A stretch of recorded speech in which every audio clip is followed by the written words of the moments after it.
Hey, how's everybody doing? This is REEZY Resells. Welcome to episode 4 of the Money Talks show. This is REEZY Resells. I do that every time. Just kidding. Sorry. Shout out to Gary V. Not really trying to rip off his intro. You guys know that I love Gary V.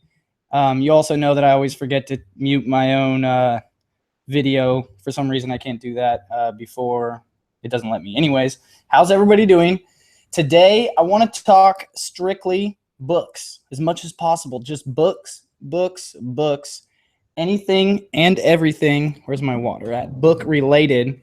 That's what I want to talk about. It's actually storming outside right now, super crazy. Like the power might go out live.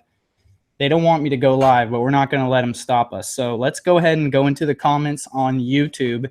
If you're listening to this on my podcast, because I do put this on my podcast later, and if you didn't know I have a podcast, yeah, I have a podcast. These questions are coming from the live broadcast that I do on YouTube Monday nights, 6 p.m. Pacific Standard Time. So I'm just going to give a couple shout outs to people in the comments. Shout out some of these names I see every week. Shout out to Big West, y'all. Shout out to Mandy Adams. Shout out to Romulux. Shout out to Park J TV.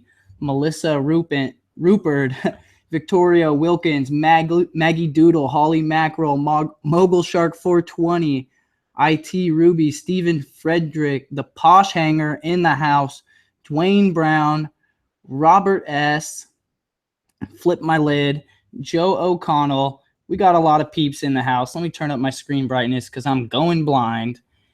Shout out to Jennifer Leland, REEZY Ninjas in the house. Watch out what you're doing. J.R. Sanchez, Matt Holmes. Anyways, guys, we're having a good time over here on YouTube. So come join us and, yeah, have a good time with us. So, whoa, did you guys hear that? It's super dangerous. Posh knows because she lives 2 blocks away from me. Things are about to blow up. The wind and the storm is crazy. Shout out to Beast Mode Resells. Doing good. I'm doing good, Tim. Tim asked me how I was doing. I said, Tim, I'm doing great. So how many of you guys sell shoes, and how are you dealing with the new recent merging of ranking with the shoe category with the clothing and apparel? I'm not even exactly sure what happened, but I know that the ranks on a lot of the shoes that I've been scanning aren't what they should be, and shoes that I bought previously, that hadn't sent in yet. I go to send them in and the rank is crazy terrible. I'm talking shoes that were like under 30,000 coming up as 250 or 350,000 all of a sudden, which is really abnormal, and it has to do with the way they merged the rank of shoes. Curious if any of you guys are selling shoes and if you guys have dealt with that also. Smash the like button too, please, guys. Really helps out my channel. Helps it to come up under suggested videos for people that are looking for similar stuff. The internet's a big place. It's hard to find people. Let's see. Also, the phone's open, guys. If you want to call, go ahead and give me a call, 209-83-REEZY. But don't call if you don't have a question, because I don't want to waste the viewers' time. Otherwise, I guess I'll just start talking about books in general. So selling books is a great way to make money on Amazon. It's actually one of the ways that I suggest for a lot of people to enter into the book selling market, or into the Amazon market in general. You guys have to be able to hear that, is books, because it's low risk, high ROI. So whether or not you stay with books over the long term, it's a really good way for you to learn Amazon's systems with books, so you can buy books for $1, sell them for 10, 20, 50 bucks. However, you can make a full-blown business on it. Depending on where you live, you might have a good supply. You might not have a good supply. But either way, it's a great way to learn the system. Online arbitrage of books, specifically textbooks, which involves buying books from Amazon and then sending them back to Amazon, usually from merchant fulfilled sellers, but also from FBA sellers. That's huge. Textbooks, if you don't know, sell like bananas. They just sell crazy, like bananas crazy. That makes no sense, but they sell a lot. If you find a current textbook, look up the rank on a sales rank graph, like camel or keepa.com, and look at how regularly it pops every year, twice for the 2 semesters. And that's just how consistent textbook sales are. I mean, as a matter of fact, go look up in Google keyword search or Google Analytics, I don't know what it's called, and type the word textbooks and just look how regularly, twice a year since the beginning of time, the interest on that keyword pops like madness. And so there's a huge arbitrage and a lot of money to be made buying textbooks online in the off season, like right now, and then holding them and selling them during August and September, waiting for that to cool down, buying again, and then repeating again for December and January, and then starting over again in February, etc. And it's rinse and repeat. You can pretty much you can do it regularly every year. It's getting more and more saturated every year, but only in the last couple of years have the software came out that allowed you to find these deals easily and faster. And the software that I prefer to use is called eFlip. So if you check down in my links down there in the description, I should have a link to sign up for eFlip or whatever. Yes, that is my affiliate link. Doesn't cost you anything.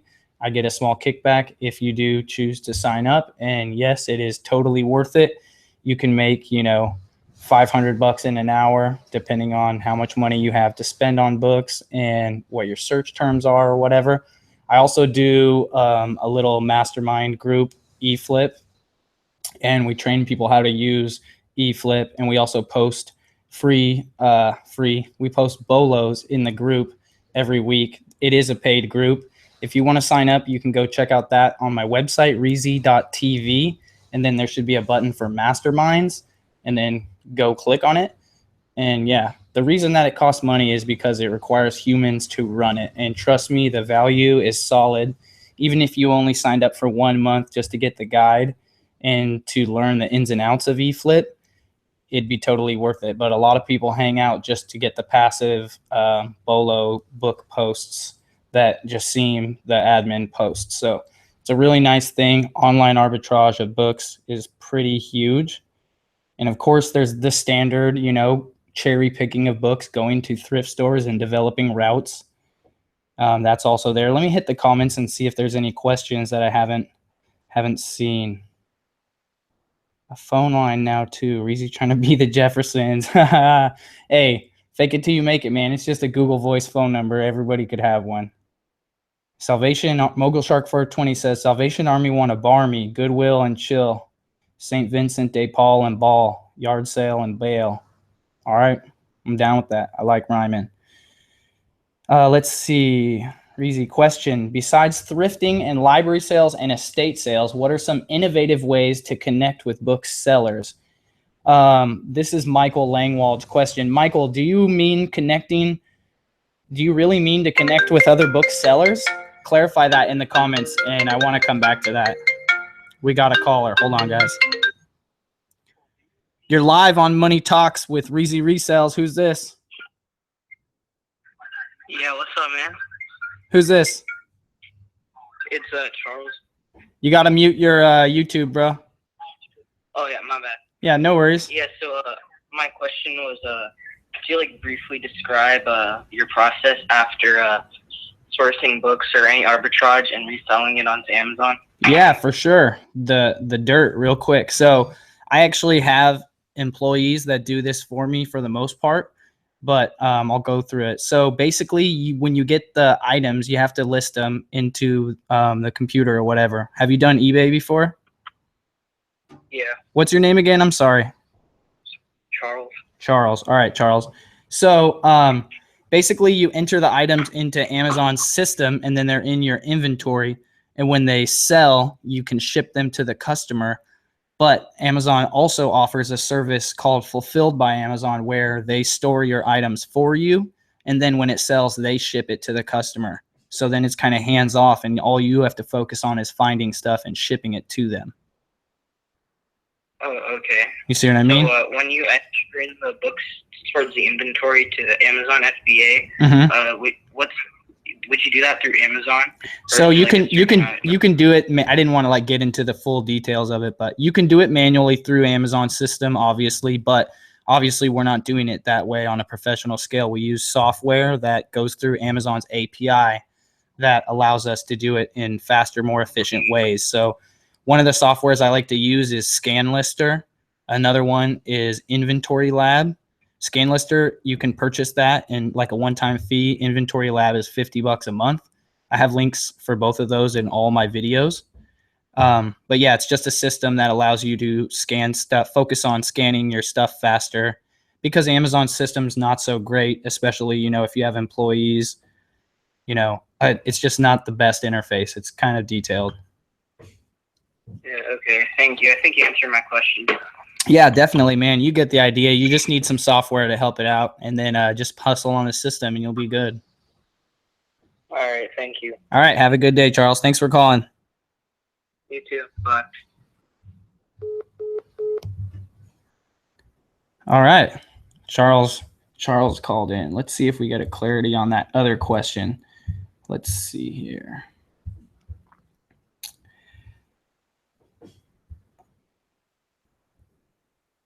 Michael Langwold meant for sourcing. I'm assuming you mean for sourcing creative ways to source books, right, Michael? We should be getting some new scanners in the next week, guys. I'll cross my fingers. By hold books, do you mean hold and send in right before textbook season, or send in when you buy? Usually just send in when you buy it. If you can hold it, that's fine, but you might as well send it in, because although I like to do the price and hold, like with my pricing, so that I price it higher so that it sells during the textbook season, it will sell often before textbook season at the price you want. So it's not advisable to completely hold it, but I mean, if you could afford to hold everything, you know, you could avoid long-term storage fees. That'd be awesome. We got another caller, this time from Bloomfield, New Jersey. You're live with Money Talks on REEZY Resells. Who's this? What's up? This is Vinny. This is who? Vinny? Yes. How's it going, Vinny? Good. Chilling. Appreciate you calling, man. How can I help you? Nothing. I was just letting you know what I found today. Oh, sure. Hit me up, man. What'd you find? Found a Casio SK1. Nice. Condition. Keyboard. Yeah. Nice. That's sick. That's like a classic hip hop keyboard back in the day. Yeah, definitely. Used to rock that when I was like 9. Me and my sister. Awesome. Awesome, man. Well, thanks for calling. I got another caller coming in. I got to let you go. I really appreciate you calling, though, bro. Keep hustling. All right, good. Have a good one, man. Okay, so let's see. Mike says, yeah, let me rephrase. I'm talking about innovative ways to source books. Yeah, so there's a couple ways that you didn't mention in there that come to my head right away. And one of them, let me see if I can get closer to the mic so we can get a little bit better audio. One of them is going to be, hold on, I'm going to not answer that one. One of them is going to be classified ads, right? So get some classified ads going, and then like Craigslist or anywhere you can put an ad up on Facebook, on Craigslist, offer up, let it go. I don't know if you can even put ads on there, but anywhere you can put ads up, and also bumper stickers, right? So you can put bumper stickers on your car, on your friend's car. You can put a magnet on your car. Basically, you know, I buy books, and maybe you create a social media presence around buying books. Maybe you make a Snapchat geo filter that says at my town, at Cash for Books, your town, and you drop it around campus at the end of semester, and then people contact you through that. I don't know, but there's a lot of creative ways. Maybe you can get a banner put up on the college campus near the end of semester and pay for that. Cash for Books. There might be some conflicts of interest with that, depending on what their whole setup is or whatever. But I don't see why you couldn't try something like that. Do the 1-800 number thing, you know, where you could have an answering service where people call a 1-800 number, and then they ask them the questions just to vet them, you know, and then they only send through the ones to you that are solid. Or you can do the cheap version of that where you use an autoresponder on the email. So everyone that hits you up gets the autoresponder email that says, you know, this is what we're looking for. If it's not this, don't waste our time. I mean, in a nicer way, obviously, but that way you cut down through all the boosh. And then there's another email that they get in that email, you know, so if they qualify, they come through and hit you on that email, and then you deal with that. Obviously, going into Craigslist and buying off Craigslist, checking out from all the students that are offering, you know, a few, you know, just 5 books here or there, scan them, look them up, get the title, whatever, and then make an offer. You know, you'd be surprised. You can make a good amount of money in a day of buying, you know, 3 to 5 books from 3 to 5 people on Craigslist or Facebook or whatever. You're live on Money Talks with REEZY Resells. Who's this? Hey, Reezy, this is Bob from Boston. How's it going, Bob from Boston? Hey, I'm new to the book hustle. I had a quick question about SBA fees going up, and what are your minimum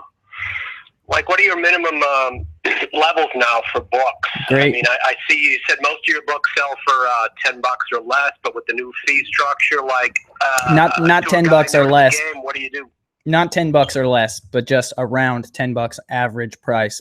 It's going up more now, so I imagine it's going to be more like 12 to 14 now. But to answer your question, because I think I know where you're going, is that we changed our minimum price, sell price, from $6 to $8. $8, okay. So, and that's for books that we're buying for $1. So if you're buying it for $1 more than that, you know, we would raise the price up $1. And all that is approximate, you know, so. Got it. Hey, and if you could talk to yourself like 2 years ago and with what you know now when you were just starting, what mistakes would you avoid? What would you do different? How do you get to profit faster? As far as business and Amazon in general, or just books? Yeah, and just how do you handle your cash flow? I mean, you know, so, cash in, cash out. This is a really great question. So, I would say that first of all, focus on outsourcing. As soon as you figure something out, outsource it. You know what I mean? Unless you want to do it for the rest of your life, don't even do it if you can't outsource it. So have someone like grade and enter your books and you just source? Yeah, correct. And then even eventually having people source for you.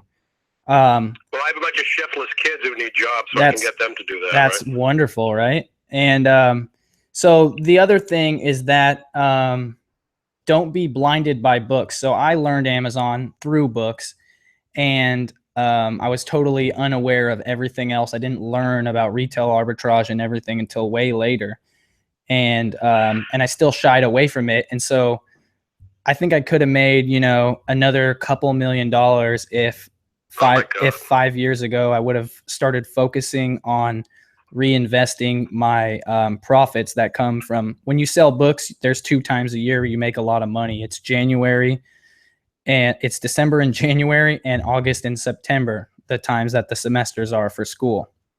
And so in between those 2 semesters, I pretty much ran my business normally for a really long time, when in the reality, you have to take that massive influx of cash and use it. So because you're going to have a slow period each time in between. So instead of having that slow period, you need to invest that money, that influx of capital, to grow your inventory, to diversify it, to carry you through the low period, especially in the second half of the year, when August and September, because that influx is right before fourth quarter. And what better time to use all that money to buy toys to sell in Christmas? Boy, I'm glad you mentioned toys, because there's a lot of gated and restricted categories that I didn't know about. I'm thinking, oh shit, I'm just going to go out and buy Legos on sale, but everything's gated. A lot of restrictions for new guys. I mean, how do you keep up with that? Is it just kind of you know? I saw Nike. You pay the $1,500 and you can sell. So yeah, me and my kid were at Marshall's looking at shoes after watching your video, and it's like, how do you keep up with all the restrictions, gates? I mean, we're not grandfathered in. So. Right, yeah. So fortunately, I am grandfathered, but anytime I'm in an unfamiliar territory, and by that I mean a category of products I'm not familiar with, a brand I haven't scanned in a while, I'm going to scan it with the Amazon seller app to see if I'm able to sell it. And there's no real rhyme or reason to restrictions. Some people can sell this. I can't sell Paw Patrol toys, but someone who started selling a year ago can sell Paw Patrol. It makes no sense to me. I don't even think Amazon knows. Basically, their beast is way bigger than they can control it, and the name of the game is just get money while you can. And like people are getting suspended over stuff that really they shouldn't get suspended over lately. It's just like automated algorithm stuff. And people are getting reinstated just by saying, hey, I'm sorry, I'll never do that again. They didn't do anything to begin with, but that's what you got to do to get back in the game. You know what I mean? Yeah, I read a post about someone who bought some stuff on Alibaba and they were suspended because it was all counterfeit. And I was like, oh, Jesus. It's like, Right. Yeah. So the thing is that with the restrictions for new sellers, don't be scared, right? All those things are still profitable to sell on eBay or on Facebook Marketplace or wherever. It's just a lot more work to get the job done. And it just seems like it's more restricted to you because the brands that you're looking at first are all the ones that are restricted, right? The top 10 to 20 brands that you think of. Like when I buy shoes, it's mostly men's shoes. I barely buy women's shoes, but when my wife goes with me, we'll find some women's shoes or she'll find some little makeup or whatever. So it's all what and nobody knows everything, So there's got to be 500, 1,000 brands of shoes, like other day I just inventoried while I was outside, just keeping track of different kinds of shoes that I saw people wearing. And you can't even mentally keep track of it after like a half hour. There's way too many brands. And I guess a big part of retail arbitrage is always buying with the discounted gift cards that you buy online, right? Like never go to Marshall's and pay retail, pay with gift cards, right? Definitely. You want to use gift cards anytime you can. And that's not it. If you're buying online, you want to use cash back as well. So you want to use I use eBay. It's most convenient for me. It supports a lot of stuff. I think there's one called Top Cash Back. Yeah, I don't know about cashback. Do you have a link in your video down here? I think I do have an Ebates link in there somewhere. But the basic thing is you go through their portal to get to the website that you want to go to. And then otherwise, everything's exactly the same. And then they tally up your money. When it hits a certain amount, they give you a check. I'm assuming they get money for referring you to site, and then they give you part of that money. Or they sell ads on their site or however it works. I don't know. Got it. All right. Well, I'm loving the information and keep it coming. Thank you. Awesome. What was your name again, my man? Bob from Boston. Bob from Boston. Thank you, Bob. Go Pats. All right. Have a good night. All right. Shout out your sports team on Money Talks. Go for it. Let's see. We got Jennifer Leland in the comments. REEZY Ninja in the house. Let's see if we can get another little comment over here in the yeah, guys, some categories are gated. If you're a new seller to Amazon, please sign into your Amazon account and then Google category space approval space Amazon. And we'll take you to the page where it shows all the categories you need to apply to be approved for on Amazon that you're not automatically approved to sell in. Some of these will require invoices. Skip those ones. A lot of them will approve you just from going through the questions. So yeah, make sure you're approved to sell in all the categories you can sell in, and then give yourself a good effort to get approved for some of the categories you can get approved for. Some of them, like shoes, you're not going to be able to get approved for. Even though they say you can pay for it, you're not going to get approved. Nobody's gotten that yet. Many have tried. No one has been successful. But you can get approved to sell groceries. There's plenty of grocery wholesalers online. That's definitely doable.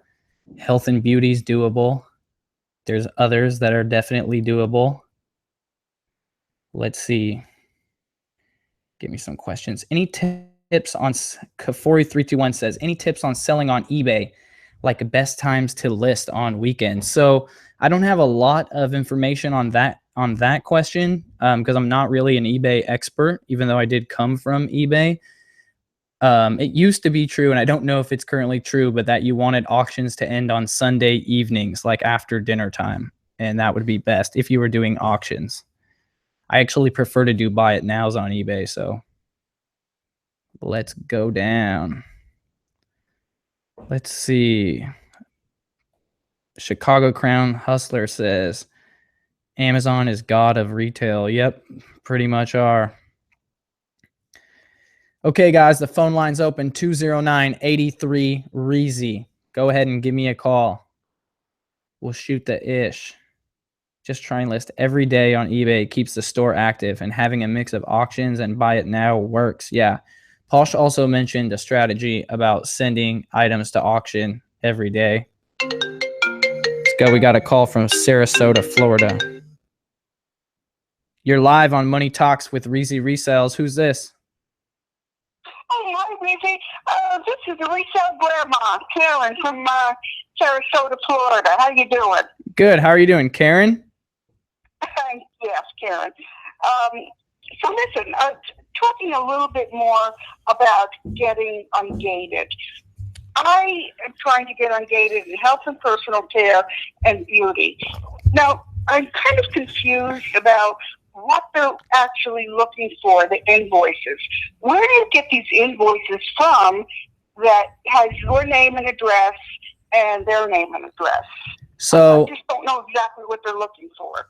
So the for sure way to get approved is to get a wholesale account with an online wholesaler that provides those products, and then get your in, which is really not that hard, you know. Some of them might not want to give you a wholesale account if you if they ask you if you sell online and you say yes, right? That's pretty typical of wholesalers. So what you're going to need to do is make it look like you sell in brick and mortar, you know, make a website that shows a you know, a warehouse or a storefront or whatever. For like $100, you could get this website made, and then you can start landing wholesale contracts with wholesalers, and then, you know, getting your invoices and getting approved on Amazon. I don't know if it works anymore, but when I got approved for those categories, I was able to buy products from retail stores and then take the retail receipts, and I put those into in Photoshop into an 8.5 by 11 inch document, and then added the rest of the information that wasn't present on the receipt, like my name, my storefront, etc. And then that's how I got approved. Those were considered invoices. I don't know if that works anymore, but the first method will definitely work. Now, are you saying that you could use a receipt from like Walgreens or Walmart? Or what I'm saying is that's what I used when I got approved, which was maybe 4 years ago. I'm not sure if that works anymore. Maybe someone in the comments would say. Mandy Adams says not anymore. I'm not certain because even when I did it, people said receipts didn't work, but it's not the fact of the receipts, it's the fact of putting them into a spreadsheet and giving them all the rest of the information that they want. Either way, it wouldn't hurt to try, but I'd suggest getting legit wholesale accounts and doing that, because that would definitely work. It's like a wholesale account, you would just like do a Google search, wholesale, and whatever it is. Yeah, definitely. That would work. That's going to be the brute way to go at it. But I suggest maybe getting into some Facebook groups and asking some other people. I have a Facebook group. If you're on Facebook, you should join it. It's a lot of fun. I think, yes. Really I enjoy your story, and you really are real. It gives some great information for those of us who are not that experienced. I just truly. Yeah, well, we have sellers of all walks. Yeah, apparently it's looking like the consensus is saying that the receipts worked up until about a year ago. But yeah, if you go to my website, which is reezy.tv, there's a link for my Facebook group, and then you just request approval, and we'll approve you in there, and then it's a party every day. Okay, thank you. And you just keep it coming. Awesome. Thank you for calling in. All right, dear. Take care. Bye. Have a good night. Bye. Bow to the algorithm. Exactly. Just bow down to the algorithm when it comes to your town. Bow down when the algorithm's in your town. Let's see. Posh is a legend. John Wilkins, Price Masters, REEZY, which types of books sell best? Good ranking ones. Nonfiction. You're live on Money Talks with REEZY Resells. Who's this? Yo, Reezy, what's up? It's Mike. Hey, Mike, how's it going? Mike who? How Mike. you doing, man? I'm calling from New York, and I just wanted to Awesome. say real quick that I discovered you about 2 weeks ago. Nice. And I started trying to sell all my books on Amazon, and I literally made my first Amazon sale like an hour ago. Yes. Did you do the whole Nintendo Yeah, 64? Like, yes. Yeah, right, exactly. Yeah, open up the Nintendo 64 box. Yeah, man, I'm just kind of stoked because, I've been trying to find a way to make some money, extra money.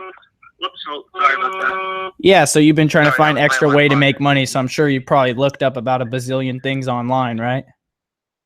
Yeah, man, it's not just that. I'm trying to quit my 9 to 5. I Yeah, can't that's- do the 9 to 5 anymore. It's a totally realistic goal, man. I actually think it's more realistic than working a 9 to 5. I mean, right now, entrepreneurs are like pioneering it, but I think in the future, it's going to be a lot different. I hope so, man. I hope so because this 9 to 5 thing is it's like soul crushing, man. It's just not for me. It's just no freedom in my life, it doesn't work. Yeah, you got to hustle hard, man. Then hopefully, light at the end of the tunnel and you can get some of your time back and do what you want to do. Yeah, man, and I hope you guys like you and Gary Z, who's another really interesting guy that I've been following, just keep spreading the word, keep doing what you're doing because it's definitely inspiring people. Awesome, man. So don't stop at books. Just there's all kinds of stuff you can sell. But are you a member of my Facebook group? No, dude, I was literally going to go to Facebook right now and join. Yeah, do it, man. There's a lot of connection What's it going on. Go to REEZY.tv. That's my website. And then there's a link to the Facebook group from there. You have to request approval. Right on. You should get approved pretty quickly. But there's a ton of information. There's a lot of people in there making a ton of money on Amazon, not just books, a lot of different ways. And really, we only have 2 rules. 1 is don't be too serious, like have a good time. And 2, don't be a douche. So it's a really good environment. It's a good environment. Awesome, dude. Thank you so much, man. Thank you for calling in. All right, man. My pleasure. See ya. Have a good night. You too. Mike from New York, man, I want to go to New York so bad and get some of this coal-fired pizza. I cannot wait for that coal-fired pizza. You're live on Money Talks with REEZY Resells. Who's this? REEZY, what's up, man? This is Chicago Crown Hustler. How you doing, man? Good. How you doing, Chicago Crown Hustler? I'm good. My name's Kurt for real, but I'm just giving a quick call in. I love the show. I'm always on. Just wanted to see, what do you do for your local game? I know you're all you're involved with the Amazon. So what about your local game? What do you work on? As far as local, what do you mean? I mean, are you on the local app store, your Amazon FBA stuff as well, or is it strictly all Amazon stuff? As like, what am I doing other than Amazon? Is that what you mean? Yeah. Yep. So mostly all Amazon, really. I do a little bit of eBay, but it's mostly like my evil stepchild, right? So all my problem items get sent to eBay, and I know about like tons of stuff because I learned about reselling from eBay, and like literally, I used to sell candy in school and whatnot. Then eBay came out, and then I learned you could search completed auctions, and I basically just devoted like a whole year of my life to searching completed auctions. And so I know about so much crap that like I'm sourcing books, but I'm like, oh, that thing over there I can sell for $7 and buy for $1/4, and that thing, like, you know what I mean? And so, but it's not fun to like list it, or it's not efficient or systematic. Like, you got to write descriptions, you know what I mean? It's not new stuff. It doesn't have barcodes. You got to take pictures. It's like, once I learned Amazon, it was like, man, that stuff seems like a waste of time, So I know it's not really a waste of time, but I've come to the conclusion that if I want to do eBay, I need to hire a worker whose job is only to do eBay stuff. So I'll still source it, but that's their only job, you know, eBay stuff. For sure. Just otherwise. Yeah, just checking up and seeing, you know, I'm looking at expanding and, you know, going at all routes that I can and pulling that extra money. So just wanted to see your take on it. So I appreciate your time, man. Yeah. I do sell yeah, go ahead. Have a good night, man. We do sell some of our books, like liquidate our books in various ways when we come across large amounts of books that we can't sell. So we're selling them back to the used bookstores. We'll funnel them through a couple different bookstores. We'll do yard sales sometimes, flea markets. Sometimes we'll auction them off on Craigslist or whatever to the highest bidder. But the thing that works the best is like doing a flea market regularly every Saturday, something like that. You'll develop regular customers. You're live on Money Talks with REEZY Resells. Who's this? James from Texas. What's up, James from Texas? How's it going? Good.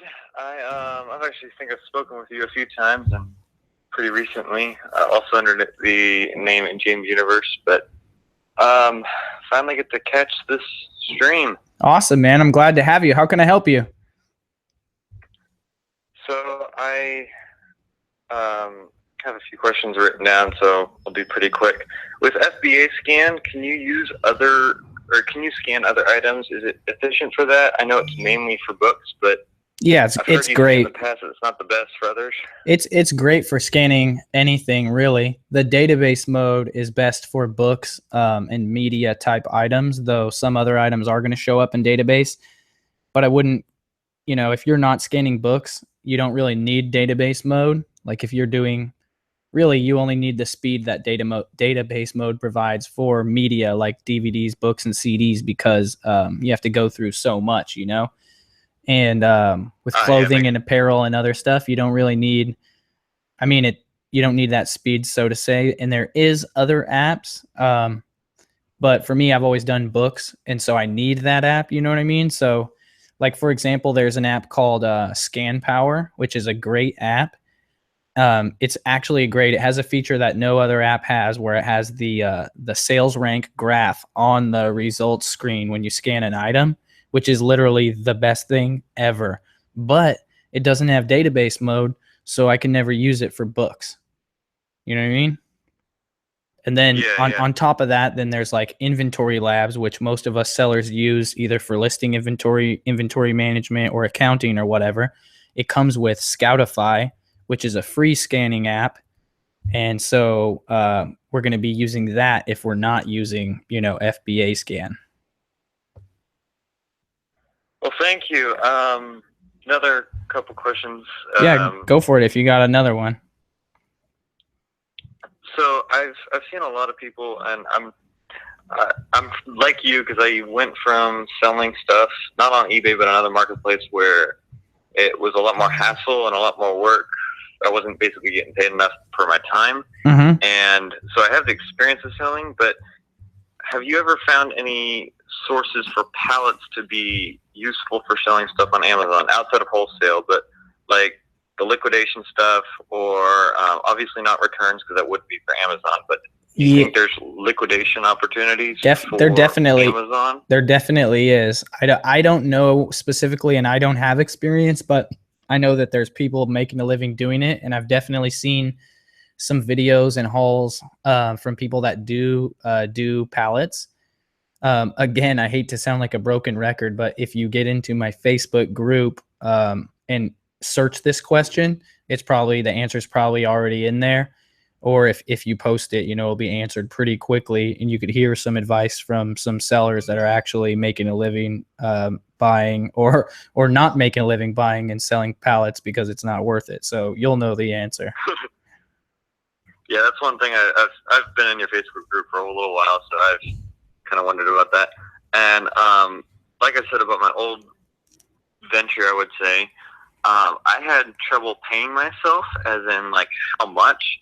I know you don't have to give specifics, but do you have a rule of thumb on is it based on a percentage or is So, it based on a fixed amount? Like I'm if just you're when you're just starting starting and your company, I would only pay yourself what you need, you know, like your bare minimum for your bills. Like if you have and if you're married and you have a wife, you know, and that that's going to include whatever money you need to spend on your wife for her not to, want to divorce you. You know what I mean, right? Thank you. You want to put it all back Yeah, into your business until your business can actually start putting back into you. You know what I mean? So you should bootstrap the hell out of it. Well, I did a lot of that for what I sold before, and fortunately I liquidated a lot of that just last year. So now I have some nice starting capital for Amazon. But I do in 2 years want to pay myself a significant amount. So, but when that bridge we'll cross the bridge when we get there. Yeah, definitely, man. And you definitely should pay yourself. Just wait until you earn it, and then it's not going to affect the, the growth of the company. Totally understand that, because I grew from like $500 for initial investment and kept reinvesting to 5 figures. Nice. And now I can take that to Amazon stuff. Definitely. Yeah, you got a lot of options, man. Question. You got a lot of options right there with the 100 stacks. Just want to say thank you for your group. I've done so much in the past like 30 days, and I kind of like stopped with reselling because I liquidated last year and didn't really know where to move. And then I saw the Gary Vee thing. I'm like, don't really like eBay, but this Amazon stuff looks cool. And I've had people contact me to network because of your group. Nice. And then I'm also in tactical arbitrage learning that. Never found that without your group. So awesome. That's a major key, man. That's like, I swear that's like a cheat code to life. If you know that software, if you know how to use tactical arbitrage, that's like having a game genie for life. Well, I saw on the tactical arbitrage group that I forgot how they worded it, but it was like tactical arbitrage is a new way to print money. Yeah, definitely. And I haven't really. I've tried to learn it a lot really quickly because I've kind of been overwhelmed with between also learning Amazon. I just set up an LLC, which that took a lot of learning process, and then also learning tactical arbitrage in like less than 20 days total for all that. So haven't done a lot with it purchasing, but once I learn it 100%, I know its potential's out of this world. Yeah, that's awesome, man. Well, thanks for calling, man. I can't wait to see you succeed. Make sure you stay in touch with me and let me know about your success. Thank you very much. I'll let you get another caller in. Awesome, man. Have a good night. 209-83 REEZY. Call through. I'm in the heezy. Hear how I feezy. I don't know what I'm saying. Let's hit the comments on YouTube real quick. Let's see. Jennifer Leland is just ripping up the comments. Let's see. Is TA closed? Tactical arbitrage is closed. It's going to open next month. Welcome to the show. Who's this? Hey, yo, REEZY. This is Park J from South Korea. What up, Park J? Calling from South Korea. What time is it in South Korea right now, my man? Yo, my dude, it's 11 in the morning. Just woke up to REEZY Resells, man. Dang, it's 11 in the morning, man. What is time? I don't even know. Yeah, man. Yo, how's the storm over there? I've been hearing a lot of rain and stuff. Hey. Are you holding up? Yeah, no, we're good, man. It's been storming for like 4 days, and it stopped for like a week before that, but then it was storming for like 2 weeks before that. So literally, like when I went to Disneyland last and I came back, I get into my room and I open my back door, and the bottom half of my door just falls off because of the rain and the storm and the termites and whatnot or whatever. So we got a new door, but Yo, everything's blowing. The door video, the social media video. Yeah. When you're driving and you hit up. Yeah. I was talking about those guys. Yeah, for sure. Exactly. But yeah, dude, everything, like I've been like gathering stuff from the street because, you know, things here and there are getting blown out into the street. You know, the trampoline is still there. Didn't get lifted up yet. You said you're in California, right? Like, how rare is this rain, though? Yeah, no, all year long it's been so dry. I'm sure that's all you guys hear is about how dry it is, Like, they forgot that it was going to rain, you know, is coming, right? And it all came at once, right? Like within 1 month, a whole year's worth of rain or even more. So just yesterday I'm coming home, and I'm driving on the freeway, and there's an overpass, like not for cars, but for a train or whatever. And it's just all smashed. There's gigantic trees laying across it, like teeter-tottering, and, you know, over the freeway. My goodness, dude. My goodness. I mean, has it stopped your hustle, or working, man? Actually, so my hustle's been stopped a little bit, not stopped, but slowed down just because my wife started school again. And so, like, I'm adapting to the schedule of being with Luna every day and taking her to her activities and what. So I transitioned more to like online hustle, like buying stuff online. But I'll admit, like, because of this weather, you know, I don't want to go outside lately. I've just been kicking it in my PJs. Yo, man, that's what it is, man. You're working at home, man. People still think it's a scam. Oh, man. You got to work, man. You got to work. Yeah, I can't believe these people, like... Yeah. It's funny because I haven't like had like followers or whatever for too long. And so like, I still get juiced up when people talk mess, and then like I go at them and people are like, Reezy, you got to chill out. You know what I mean? And I'm like, nah. Yeah, exactly. You know, like everyone's belief is different. You know, like, the same thing happened to me. Like I try to spread the love because, you know, like I want everybody to eat. Yeah. But, you know, people be like, oh, you know, I don't believe that it's a scam, especially in Korea, where like 90% of people graduated college and universities, and they need you know, the corporate job. Right. You know, like they really look down upon the whole entrepreneurship. Right. And, so you know, I'm just out here by myself. So do you have you don't have Amazon in Korea, right? I think there's one in Japan. Okay. Are you trying to sell on that marketplace? No, dude. You know, like I've been looking at all the courses. Nothing about Japan. All the people talking about the U.S. market, and I used to live in Jersey, so like I feel more comfortable out there. Yeah, definitely. You sound like you spent some time in America.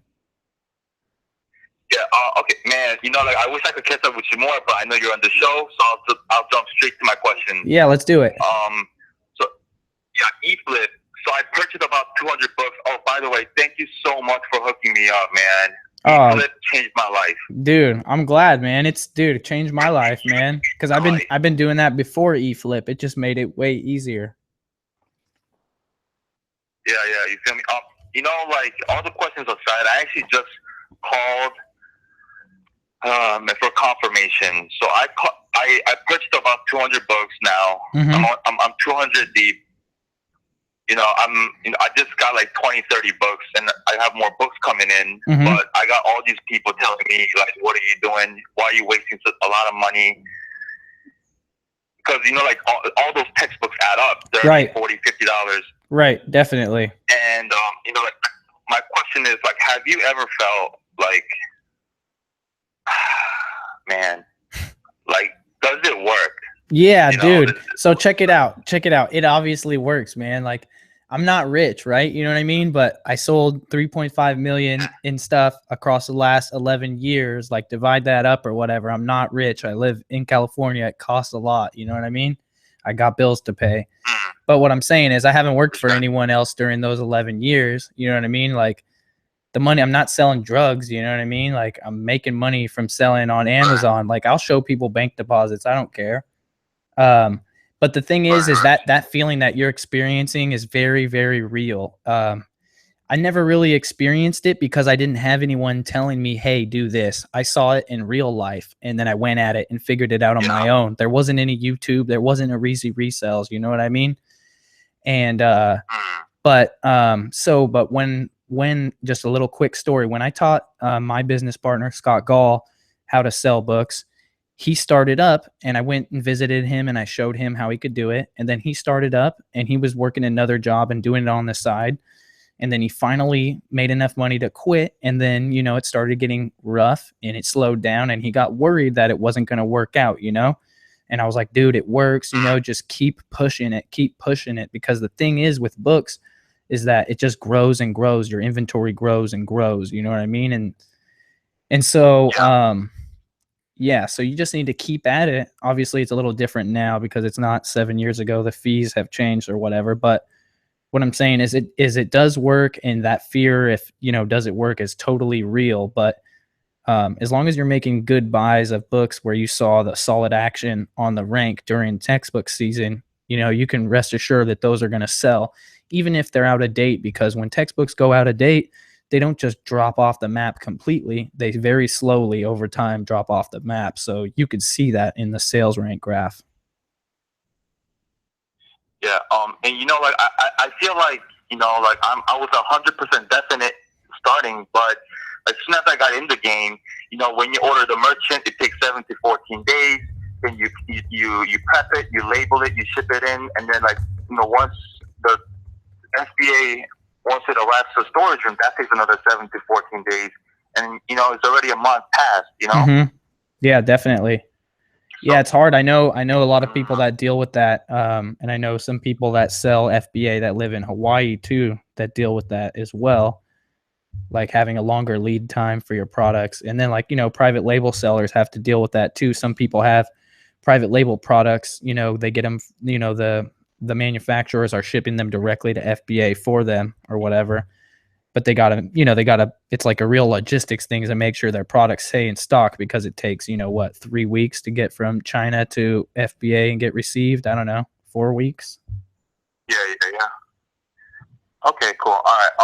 That was my first question. My second question, I'm just going all in with this book selling thing, and you know, since that I'm not in America right now, I want to hire somebody to actually go out and, so, you know, try to find the textbooks for me. Yeah. And send it to my prep center.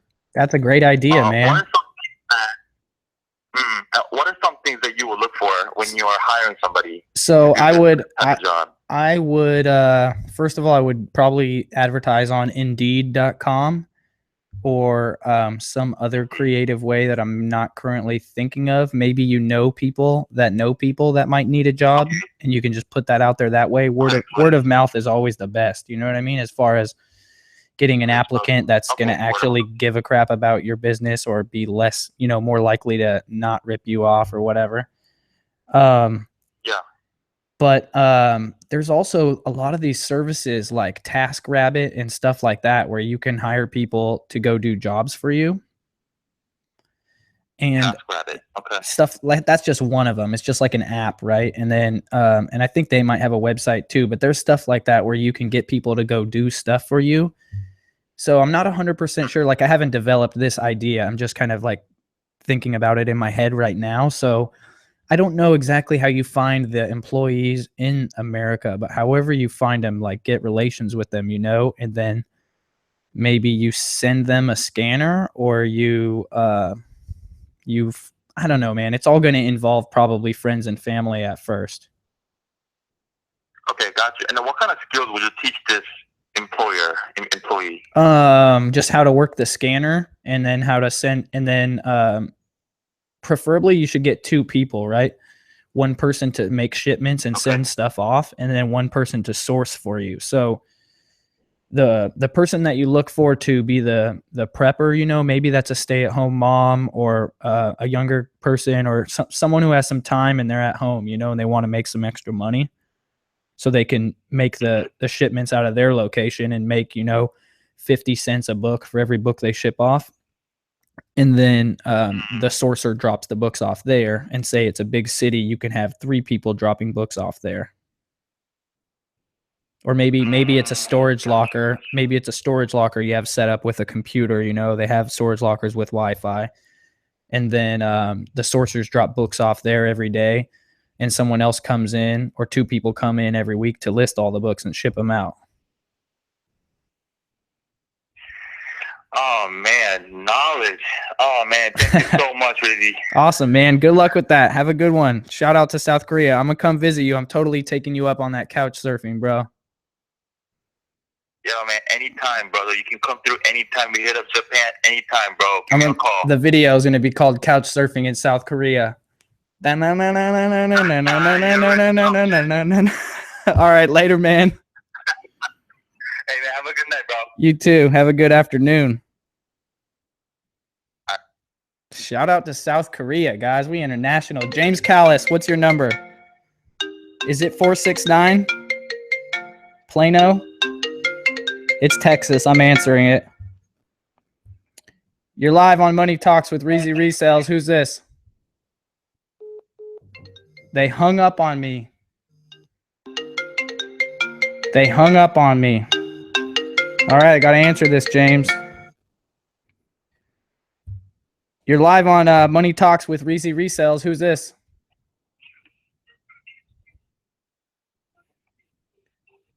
Hello? Hello? Hi, this is Reezy? This is REEZY. Hello? They hung up on me again. Why would they do that? James Callis, I thought you were coming in. James Callis from Dallas. Chilling in the CD Palace. You're live on Money Talks with REEZY Resells. Who's this? You're live on Money Talks. Oh, what's up, Reezy? It's Daddy Scorebucks. What up, Daddy Scorebucks? How can I help you, man? Yeah, I got a legit question, man. Let's I got do all it. these library books. I got all these library book sales coming up. Mm-hmm. All right.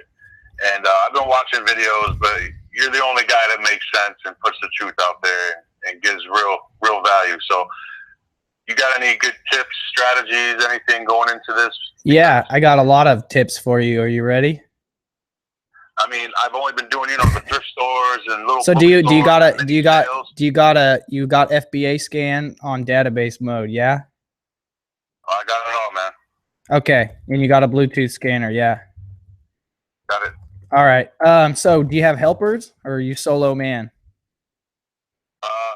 I've been solo right now. Okay, so depending on how large the sale is, and generally almost any sale, I recommend you to get someone to help you, right? So there's two types of help that you could get. The best kind of help you could get is someone who could scan books, right? This is going to require another barcode scanner, which is why it's always great to have some extra ones. And then you would load up their phone with the database mode for 1 month just so they can do that sale with you, right? And then pay them by the hour. Pay them good, like $15 an hour minimum. Maybe, a certain price per book that they get, and then raise your floor price up or whatever. Just figure something out. You want them to help you, so just make sure they're getting value out of it, right? And if you can't do that, usually because you don't have time to train someone to do the software or whatever, pay someone 10 and maybe even $15 an hour just to shuttle books for you, which means that when your arms are full or when your cart is full, they take it for you and take it to the holding area or whatever the situation is. And then you're free to use 100% of your time to scan books, and you don't have to use any time to go back and forth from the sales floor to the holding table. See what I'm saying? The other thing is just show up like an hour early. You never know what it's going to be. So sometimes I'll show up to a sale, like it starts at, let's say a sale starts at 4 p.m. or whatever. I'll show up at 9 a.m. in a city, I'll drive to some city. I'll show up at 9 a.m. and I'll put my little box with my name on it or whatever in a lawn chair in line, like in the front, in the first spot. And then I'll go through that town and source all day long and then come back to the sale and then just creep back to my spot in line. All right. And is there any particular price points that you like to stick with when you're scanning? I'm sure with the low prices with these sales, I'm sure it's easy to get ahead of yourself, but I'm looking, to really load up. Yeah. So depending on what the prices are, it's always different, man. Sometimes it's $1 per book. Sometimes it's $1 per paperback, $2 for hardback. Sometimes they get crazy and try to charge $4 a book. Sometimes it's by the pound. Sometimes it's by the bag, usually after the regular sale or whatever. But I wouldn't recommend buying books that you can't sell for at least $8 FBA. And if you're selling them for $8 FBA, they better have a good rank. All right, because everything I'm selling now is an average $8. Average of all your prices? Well, I'm trying to get and understand the inventory lab, but it's like $8 per book. I don't know. There's some that are a little lower, but I'm trying to stay above the $5 mark. Well, you want to sell your books for around $8. You can sell for a little bit less than that. I think $6 is going to be where you're about to break even at, or lose money. Profit. Oh, you're talking about the actual profit, yeah. All right, and I did employ some ads online, Craigslist, and I noticed that I've been getting a lot of calls. Nice. Are those panning out for you? Actually, I remember watching one of your videos, and you had hooked up with a guy who does cleanouts or what do you call it? Estate sales. House things. Yeah. Yeah, estate sales. And I came across the guy. He's about an hour drive for me, which ain't too bad, but he gets so many books that he just wants to get rid of them, and nobody wants to take them. And I told him I'll buy them off him. He just wants me to take them. Nice. He got 1,200 pounds of books, and he just wants me to take them. Did you give him your business card? Oh, I got his number online. I gotta go meet up with him. So what you're saying is you don't have business cards, right? I have business cards. I do. Okay, good. I'm just checking. Don't mean to insult you. No, because side phrase, get business cards, guys. If you don't have business cards, you're not in business. Guaranteed. Like, get business cards. Go ahead, continue. And no, because I drive for a job, I do some delivering of some high pressure gases. But long story short, I go to a lot of Salvation Armies, and I hooked up with one guy there, and he brought me in and showed me their operation, and it's insane what Salvation Army is doing. I mean, the Gaylords are just ridiculous. They got guys that come and just take truckloads of books, and Salvation Army has their own algorithm and scanning process set up where the people that work there just scan them, and it lets them know whether they keep it or not, and they just sift through them all. Yeah, they could be someone. It could be someone else's service. A lot of companies creep in and then get deals. Well, they just get contracts with these larger companies, and then they implement them with software because, like you said, they don't know what to do with the books. They got too many. Yeah. Yep. Definitely. And, that was a good tip with the estate sales and putting out some ads. Just kind of feeling around, and I've been getting a lot of calls and a lot of people, and it's people don't know what to do with books, and definitely you're the solution, man. Be the solution, guys. So you think, what are they going to give me these books for? Dude, a lot of people look at books like a problem. They don't look at them like how we look at them. They look at them like problem. They're heavy, they're stinky, they're old. It's not an iPhone. Get rid of them. You know what I mean? So be that solution, and you're going to get a lot of good books. And it's funny because he's trying to give them away literally to libraries, to big brothers and sisters, to thrift stores. They don't want them. Awesome. And it's like, that's a home run right there. So, definitely networking, make relationships. Yeah. And thanks for the tips, because I noticed a lot of book sales are starting to pop up now because, it's towards the end of the winter here, at least in Connecticut, and it's going to, springtime's going to start coming, and there's a lot of sales coming. And I haven't been to a real book sale per se, at a library. So I've been, jamming out everywhere I go. But when it comes to loading up, just looking for a few tips, a few pointers. We got a couple of them. Make sure you get a wheeled cart, man. Go to Staples and get one of those Jumbo XL fold-up wheel carts. Yeah. All right. All right, man. Thank you for calling in. Yeah, definitely, man. I'll let you know how it goes. Nice. I'm going to catch you on Instagram, player. All right, man. I see you. We got to get that freestyle going, kid. Oh, hell yeah, man. Have a good night. All right, you too. Thanks. Awesome. So we're waiting on the next caller. Is going to be James Callis from Dallas in the CD Palace. This is not him. So we're waiting. James, if you're listening, James, are you out there? Can you hear me, James? James also just put his number on the YouTube chat. So, dang. Let's go ahead and sip a little bit of water. Let's check out some of these comments. DJ Astro says, tell people to not call after the call is done so James can get through. Yeah, guys. We're waiting for a specific caller. It's going to be James, 469 area code. I'm waiting on that one. Vista Print. Yep. There you go. Thanks 20. That's a Posh Hanger discount. I get my business cards from Vistaprint also.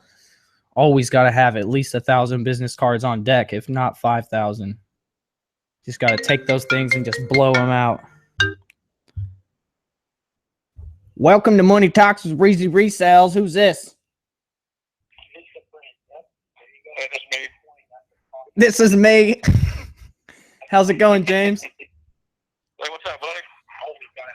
Not a lot. How's it over there in the CD Palace? Oh man, I'm watching your video. I was thinking I was talking to you at the same time while I'm watching the video, buddy. Oh yeah, just pause the video because it's going to confuse you. There's a delay. I've been trying to get a hold of you, man. I called in like 5 times, buddy. Yeah, it's been busy. People are calling in and asking like 3 questions. I got to start laying out some rules.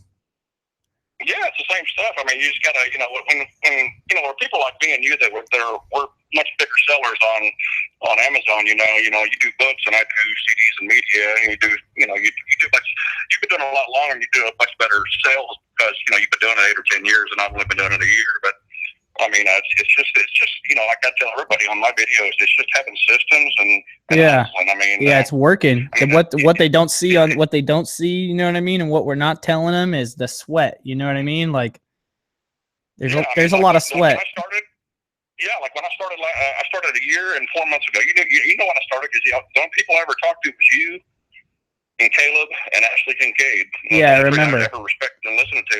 And I started, I was a bartender. I started a year and 4 months ago, and I started with $30. Nice. I day trade during the day, but I don't touch my day trading money. But I started with $30. Like I told everybody, I went to half price books and bought 30 books for $1.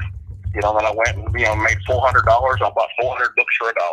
So it's just, and then when you're doing CDs like I do, when I first started, I didn't have any money to buy the FL Pros and all the masters let me interrupt you real quick, James, so I can do a quick intro for you because I don't think everyone knows who you are real quick. Or if you want to go ahead and introduce yourself real quick. Yeah. My name is James Callis. I run a big Facebook group called the FBA Media Secrets, and I'm a good friend with Mike here and Mike, Caleb. But basically that's kind of the gist of it. Yeah. So, James sells CDs, mostly optical media. He started out selling books, like he said, but he's quickly switched to optical media. What made you make that switch, James? Due to the fact that I could get them a lot cheaper than I could anything else. Just say like you're trying to ship books in. Right. You're only going to get like I shipped in like 600 books today. You're only going to get like 30 books in a box. Okay. Yep. With CDs, I can get over 200 in a box. Correct. So I'm sitting there. I'm thinking, okay, I can ship in a box of books, and I can ship up the FBA. And I'll tell you how much stuff goes before work, which is like an hour away. It's going to cost me at least about $9. Right. Now, before when I first started, it was going to Colorado. It was going to California, all these places. So I would basically spend, $15, $18 a box to go from here to California. Well, when that box that, you have a CDs or DVDs or whatever you have, and you got 250 of them in a box, and it's only costing me $9 because it only weighs 30 pounds. My price point's got to be a lot better. Right. And, with everything with books, everybody does books. Everybody does books. And nobody does CDs, nobody does media, and everybody, we talked about it all the time when I first started. Yeah. Nobody ever thought of CDs. Nobody ever thought of records. So how did you go about the process of finding out which machines to use and stuff like that? Because I'm sure you didn't know, and I'm sure you probably didn't find out the best ones right away.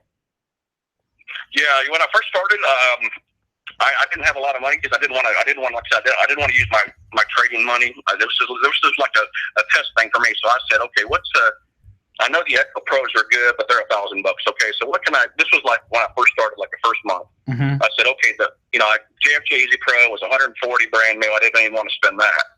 So I got on eBay and found a guy that had a used one for like $70. And so I got it, and I just, the first day I had it, I used it for like 5 hours. And I just used it over and over and over and over. But man, it got so time consuming, and if I had issues, I would call and talk to Fred in service, and he would say, okay, you need this certain pad or whatever. I'd get the pad, and it would fix it fine. But I was sitting there thinking, man, I'm spending over 3 minutes at a time doing a CD. On. You know, and so I can only do, you know, you can basically figure, you know, you can only do one CD every 3 minutes. So you're thinking I can only do 60 CDs an hour. Right. If I work 8 hours, that's 400 CDs, and that's humping it. That's like a lot of work. Yeah, And that's so nonstop. Yeah, that's what I had to do. And you know, back then, you knew I was overwrapping and I was shrink wrapping everything. And I used to shrink wrap my books. You guys do not shrink wrap anything. There's no need. I'm gonna be. I learned this from Mike. I was shrink wrapping everything. I was shrink wrapping books. I was shrink wrapping CDs, DVDs. Guys, it's a complete waste of time. Yeah. I mean, Mike does a lot of more money than I do, but you know, I'm almost a, you know, I'm not gonna. You know, I'm doing very well, but I don't shrink wrap anything anymore. Yeah, that's good. You see a lot of you see a lot of small sellers that shrink wrap, but when you're trying to send in thousands of items a week like I do, it's every second counts, kind of sort of. Just put it in the box, right? Yeah, I mean, like I said, like I did a video for the DVDs today. I did, you know, I got 240 in a box. I didn't put no tape on them, no nothing. I just put the label on them.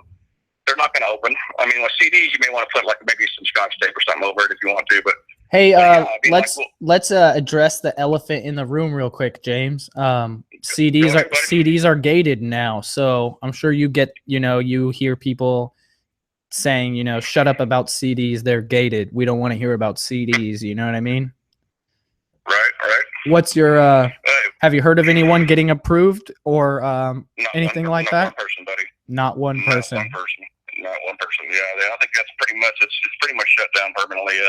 Wow. I don't think I see it opening up anytime soon. I really don't. And I know you said DVDs especially too. I know you said, yeah, I can't sell DVDs. I can sell CDs though. I know you said the prices went up, but have you continued to see a rise in prices as well? Yes, I have. Yeah. A lot of times, a lot of the CDs, I only deal with certain competitors. I know them by heart, and I can give you I don't want to give you the names, but there's only 3 or 4 that I compete with on almost every single CD. Right. And before then, you know, like before February, their prices were like they were selling stuff for like $405 FBA, $410, $412. Now those prices have jumped up to $650, $648, $720. So they've gone up on their price points, and you know, I basically have followed along with them. I mean, even though, you know, CDs, you're and that's due to the gating or because of fee increases? Right, exactly, yeah. Which one, both or what? Both. Both. That's due to both pressures, right? Yeah, both pressures, yeah. I mean, basically, and yeah, I think it's basically due to the fact that, you know, you're not going to get that much of the fees aren't as bad on CDs as, you know, as they are in books, because, you know, now they're doing the fee increase on books per shifting amount, you know, the weight of the book. Right, correct, so yeah. A book that's a pound. Say the book's a pound, and after they box it up, it's £1.2. Well, they're going to run it to 2 pounds. Right, I have to sell that book for $8 to make. Yeah, you have to sell it for $8. Yeah, I have to sell it for $8 to make the same amount as I would previously make selling it for $6. Exactly, yeah. So I think you'll see a lot of the pricing. The 22nd starts on Wednesday, so you may see. I saw the fee increases starting on Wednesday, and I've also seen them they may not start to March 1st. So you never know on that. But I mean, basically, like I said, the CDs. I mean, people that are ungated for CDs, it's a good market to get into, guys. You can find them. What about if they're not? What about if they are gated and they want to work for you sourcing CDs remotely? Yeah, they can do that. I mean, the thing is, with where I'm at in Dallas, I have so many sources. That, you know, I hear I see all these people talking about, you know, even on our groups and stuff, they can't find anything. They want to know where I get Gaylords, you know, and it's just hustling, guys. You know, when I got my Gaylord source, it was a Craigslist. You know, I put an ad on Craigslist. Nice. And then they called me and said, "Hey, do you buy books?" And I was like, "Yeah." And then I bought like 4 or 5 Gaylords of books. And then they said, "Hey, do you buy CDs?" And I was like, "Yeah." And then, "Hey, do you buy DVDs? Do you buy?" You know. So did that ad work overnight? You just posted it and it worked like magic. One night you woke up and you had a Gaylord. No, that one there took about 2 weeks. I mean, but I've got a lot of you get a lot of flakes to call. You know, and I put in the ad. Basically, I can even. You know, on my group thing, I think I even put it on your group too. I even copied the ad for people to use, and people got tons and tons of, you know, responses from it. But it basically said, I buy in bulk. You know, I'll only buy 100 CDs or more. You know, and so basically, I would have people call me and say, "Hey, you know, I got a, you know," they'd send me a thing saying, "Hey, I got, you know, 10,000 CDs, and I was like, well, how far are you away? And they're like, 8.5 hours. I'm like, no, I'm not going to drive 8.5 hours to get CDs. So, I mean, I don't know how I deal in bulk. I mean, when I first started, though, I mean, I'll tell you, I just went to half-price books, just like anybody else. Half-price books, Goodwill, thrift stores, and estate sales. And I don't know how you do it. I mean, where you're in Colorado, in California, but you have a Savers right up there. Yeah, we got a few of them. We don't have any of those Savers down here. So I mean, we have what they call. I don't mind giving out a couple of my sources. I mean, because I buy so much from them. But we have it down here. We have what they call movie trading. They're basically in the Midwest. Oklahoma, all the way up in the Midwest area, and they deal. They're like a higher version of Blockbuster, but they only deal with used stuff.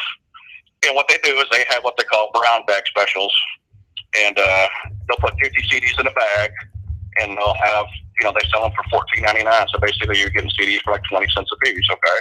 Well, on certain holidays, they'll have what they call a buy one get one free. I would go in the last holiday, I bought 139 bags, and I bought almost 13,000 CDs in 3 days. Wow. And, so it's just with me, I only I know you do shoes and stuff, and I know people that just do groceries. I only do what I know. Right. Which is media. I mean, I have a couple thousand books in the garage, and I can buy books all the time. It's just that I just tend not to. They're too much for me. With media, I can do them a lot faster.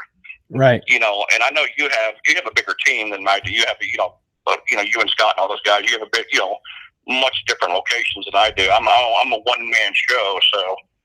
I mean, me pushing out 1,000 items a week is pretty good. I mean, yeah, definitely. But I can't believe you just gave away the keys. I can't believe you just gave away the keys live, James. Gave the what? You gave away the keys live. The keys on how I do what? You just giving away the sources live, man. The funny part is, I bet this video is gonna get 1,000, 2,000 views in a couple days or whatever. And hardly any people are going to act. Hardly any people are going to actually take action. That's just the reality of it. A lot of people don't take action. So I urge you guys to take action. You know what I mean? Like, quit watching my videos unless you've already done your hustling and you're cool. You know what I mean? If not, go hustle. Right? Like, you don't need to be on YouTube. You need to hustle. Yeah. What I see a lot of times, buddy, is I've known you ever since I started day one. And you get what I call a lot of I call them Facebook groupies. I think I mentioned this to you before in a PM. You get a lot of guys on here that talk like they know a lot, but they don't actually know anything. You know what I mean? Right. But they kind of say, hey, you're doing this wrong, or you're doing this differently, or hey, you're not going to make any money doing this. And I post my shit. If you want to see a screenshot, I'll post you a screenshot. Definitely. But I don't do, I don't do my numbers like you do, but I mean, I do very you well. You will soon if you continue, definitely. Yeah, I mean, I pay my bills and I have plenty extra left over. So it's just right. It all depends on how bad you want it. So aside from that, because I know a lot of our listeners can't relate to you as far as CDs because they're gated or whatnot, even though a lot of the things that you're mentioning do apply to other business models and stuff, right? Sure. What kind of freedom how's your life changed from before when you were a bartender to now, as far as the things that you do that aren't related to selling? Like, God, man, my bartending life, I was a real big bartender in Dallas, and so my hours in bartending was basically 5 p.m. to like 4 a.m., and I would sleep all day. Now, basically, I still work, but I work more than I need to. Just due to the fact that I'm always listening to motivational stuff, Tony Robbins, Gary stuff, your stuff. A lot of times I'll go to YouTube and just type in motivational videos, and I'll just listen to like 30 of them while I'm working. Nice. I still work a lot, but yeah, motivation is the biggest thing. I mean, I still work a lot. I don't have to. I can travel. Everybody knows I'm having a house built in Belize, but what I do is basically. I have working by myself. I have so many distractions. Right. I don't work in an office. I work in my apartment. And basically, I have to prioritize my time to say, okay, James, you're not going to bed until you get 250 items in a box. Definitely got to set goals, right? Yeah, I mean, because what happens is, say, hey, you start doing 20 or 30, you're like, oh, I'm going to go lay down and watch a video or something, and then you watch another one, and then it's like, you haven't done anything all day. You look at your day, and it's completely wasted. You spent 35 minutes actually working. Right. So what about your gym stuff? Are you able to do more gym stuff? Yeah. I do my cardio first thing in the morning. I go 5 a.m. to cardio. My gym is right across the street. I have a Lifetime Fitness right across from my apartment. So I do my cardio in the morning. I do an hour and a half. I come back and eat, and then I basically start working. Yeah. Right. Do you do anything else? Anything else for self-fulfillment? Yeah, I'm learning Spanish, French, Russian. Nice. I take guitar classes and piano classes. And all that wouldn't be possible if you were still doing the no, it would be all, no, not at all. I was going to call it the 9 to 5, but what did you say it was? At 9 to 4 a.m. or a 10 to? Yeah, it was like 5 p.m. to 4 a.m. every week. Jesus, man. And it was decent money. It's just that you have no social life, and nobody would date you because you don't have regular hours. You know what I mean? So now when I go to the gym and my training, I bought training. It was like $1,400. I didn't blink an eye when I bought the training classes. Right. Because you have money coming in. Right. Yeah. And what the good thing about this is, Mike, is you make money 24/7. Make it all the time. Yeah, definitely. That's the major key that I love about this stuff. Especially like when I used to do merchant fulfilled before FBA came out, or when I used to sell on eBay, then you have to ship your orders, but then when Fulfilled by Amazon comes out, you could be on vacation in Belize and your orders are still shipping out. Exactly. Yeah. When I first started, I did MF, and it would take me 4 hours a day to ship 65 items or something like that. Definitely. Yeah, it was just crazy, and that's why I don't do anything except FBA now. And when you talk about the new people, a lot of times they'll have a limit of only like 5,000 on Amazon. Mm-hmm. But if you keep your metrics right, I remember when I used to call you all the time and say, hey, I can't get above 5,000. Well, now I'm at 65,000. Yep. So if you keep hammering it, you're gonna get in. Yeah.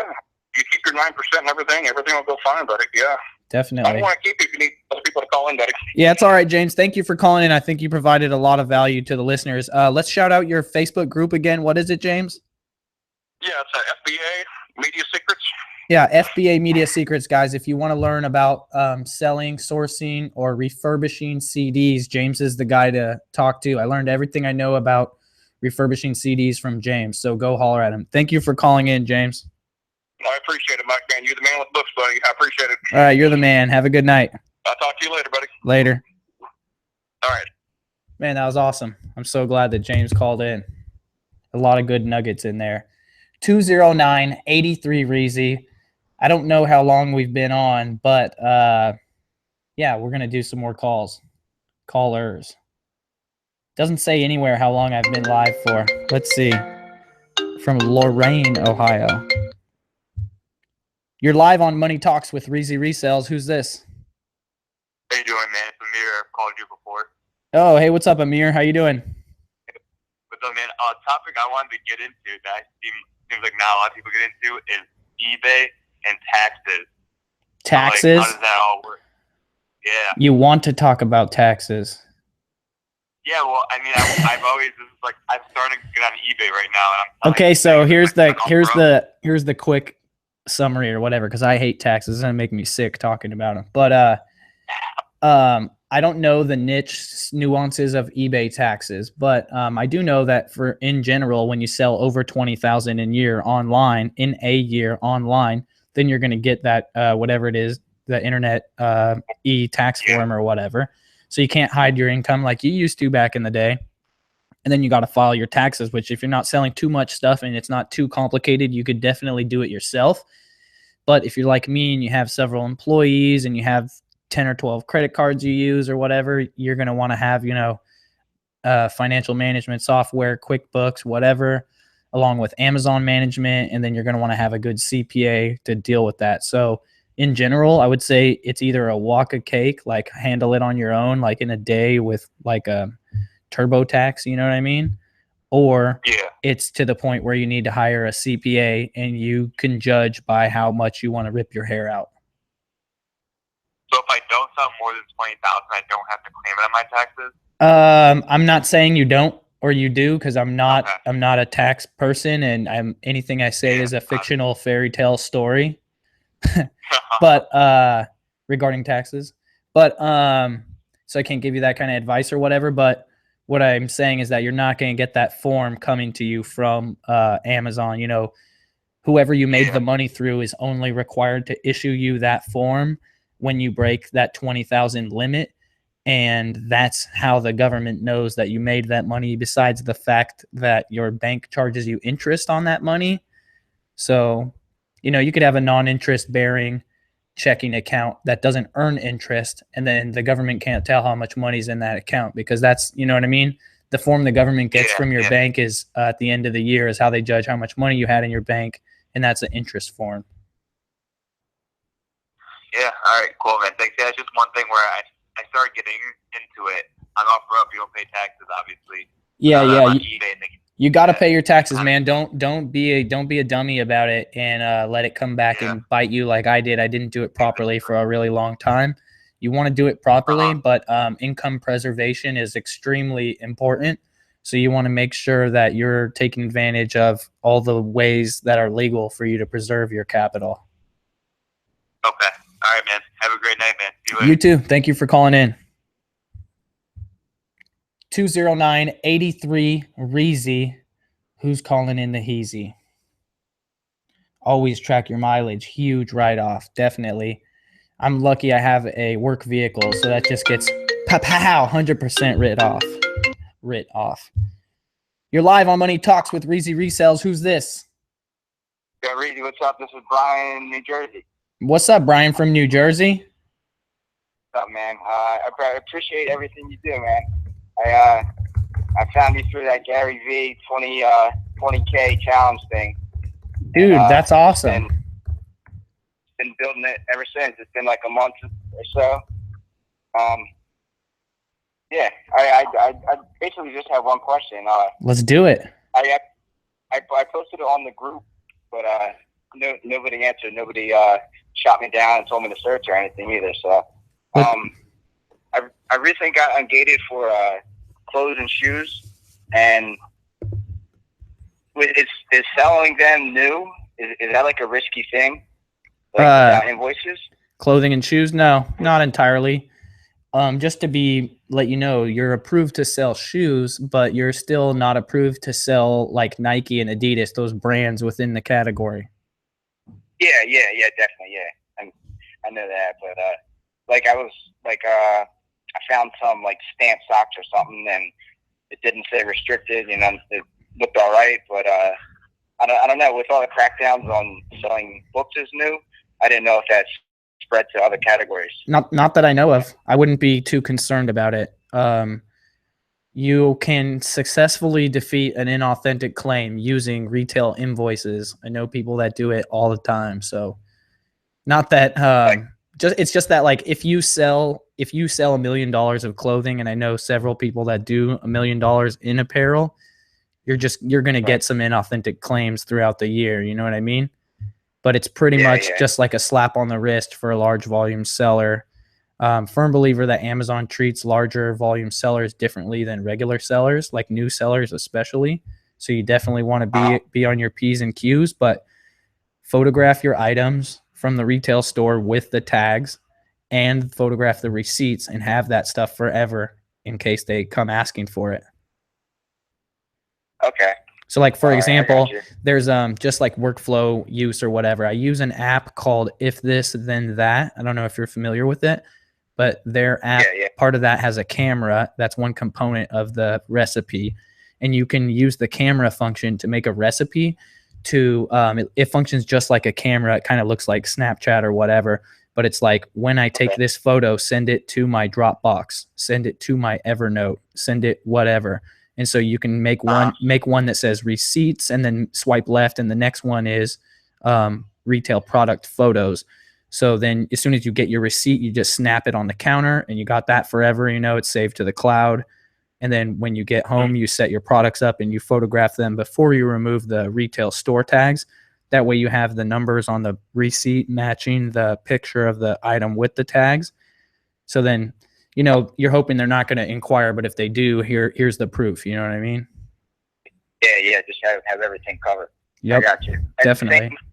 Same, like I've been selling these, this certain brand of like, mugs. They make mugs and, it's like Ray Dunn mugs and stuff like that. Same deal with that. Like I just sent in a box today and, I listed them as collectible like new, but I mentioned in the notes that they're brand new, you know, all that stuff. I was just, you know, I didn't want to risk it. You might not want to put that in the description because, I mean, even though you're saying, hey, they're better than they are, you know what I mean? It's just like you don't want to go against what the range is and whatever. I mean, I don't even know if that's technically against the rules, selling a new item as a lesser condition, but maybe putting the word new in there is just going to get you caught up on an algorithm flag. You know what I mean? Right. I got it. So you might want to just take the word new out and just depends, you know, you'll see your customers will give you good feedback, you know, maybe hit them up and say, hey, were you happy? And they'll be like, oh man, it was brand new. And you'll be like, oh sweet. Yeah. Could you leave me a feedback? I'd appreciate it. Okay. All right, man. Yeah. I appreciate everything you do. Like, I appreciate people that appreciate, you know, like Gary Vee and Tim Ferriss and all that stuff. So yeah, no worries, man. I'm into all that stuff. Definitely more in tune with Gary Vee than Tim Ferriss, but I like how Tim Ferriss, he interviews a ton of people, and so you get to hear all those little nuggets. I've been waiting to get a copy of his book. I'm probably going to get the Audible version, the new one. What is it called? Tools of Titans or something?